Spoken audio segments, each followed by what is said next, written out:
This is the Holy Gospel according to John. Hallelujah,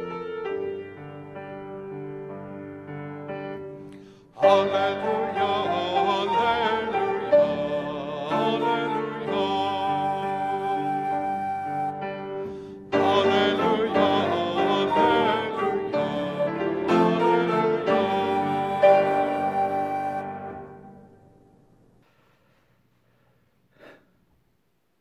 Jesus said to the disciples, "If you love me, you will keep my commandments. And I will ask the Father, and he will give you another advocate to be with you forever. This is the Spirit of truth, whom the world cannot receive, because it neither sees him nor knows him. You know him, because he abides with you, and he will be in you. I will not leave you orphaned. I am coming to you. In a little while, the world will no longer see me, but you will see me. Because I live, you also will live. On that day, you will know that I am in my Father, and you in me, and I in you. They who have my commandments and keep them are those who love me. And those who love me will be loved by my Father, and I will love them and reveal myself to them." This is the gospel of the Lord. Abandoned. When Jesus sits with his disciples on that night in the upper room, gathered with them around the Passover meal, that night when he washes their feet, when he breaks bread and shares a cup of wine, that night when Jesus sits with his disciples, he tells them something that he's been telling them for a little while now, that he is going to die and that he will rise again. But this time it feels different. The times before, when Jesus has predicted his death, foreseen it, foretold it, talked to his disciples, tried to prepare them for this eventuality. In those times before, the disciples always, they just kind of pushed it off. It's something down the line, an unfortunate thing that might be coming, but Jesus, don't talk about that now. And Peter even takes Jesus aside and rebukes him for talking about this. And yet this time it's not so far away. The crisis has come. The unfortunate time is upon them. Jesus says to his disciples, "I will be leaving now. Where I'm going, you cannot come. But don't worry. I will come back for you and will lead you to where I am eventually going." The disciples are taken aback by this. Now the time has really come, and the disciples know that things are stirring that are beyond their control, that things are moving, and that crisis, that feeling of loss, comes crashing down on them. Abandoned. This is how the disciples are beginning to feel. Their leader, the one who charted the course, this new course that nobody had ever charted before, that spoke with an authority like people hadn't in ages and ages. this man in Jesus, this one that they followed, that seemed to know just the right thing to say at every moment, now was leaving? What about all the questions yet to ask? What about all the problems yet to face? What about all the challenges yet to overcome? Jesus, where would you be in this? They ask. And when he says he'll be gone, they worry. Will we be able to continue?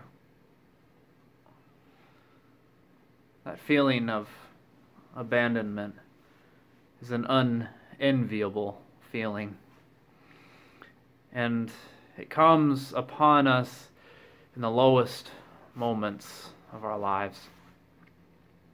This last week, we've had a couple low moments here among the ministry of Christ the King. And this last week, we've had 2 of our members die after contracting the coronavirus. Nancy Winterfelt and Bunny Ozzie. And I was able to speak and pray with them and with their family members in their final days and even final hours. And those were difficult moments. My words with Nancy brought back words that she and I had spoken of previously, months back. She'd been struggling with health concerns, wounds that wouldn't quite heal, body that just wouldn't quite work the way she wanted it to. And she was feeling low. We visited and she confided that she felt lost. She felt abandoned. The pain in her body, the misery of her ill health was so great that God seemed so distant. When we get low, when the troubles of this world rise up around us, it can certainly feel that way. Maybe you've felt that way recently. In these last weeks and months, as this time of quarantine and being isolated from one another has drained us. And the crisis has launched up and is here now. Maybe you felt overwhelmed. Maybe you felt the pain is so great or the misery so overwhelming that God just seems so far away and that you have felt abandoned. Well, if that is you, if you find yourself in that place, in the place where those disciples were that night as Jesus announced to them these would be his final words with him, then also hear what they heard. I will be with you. You will see me. I will ask the Father, and he will give you even another advocate to be with you forever. This promise of the Spirit of God moving into the lives of the disciples, into our lives, is one that they heard and maybe found hard to believe, hard to trust, and yet would come to cling to that promise throughout the coming crisis. Cling to it day after day, tenaciously holding on for dear life. That's what I saw Nancy do. In the times of pain, when things seemed to be so overwhelming, she still clung, still kept searching, still kept asking, still kept praying, still kept reaching out for the one that she felt so far from. still, in all those times, reaching out, knowing that there was lack,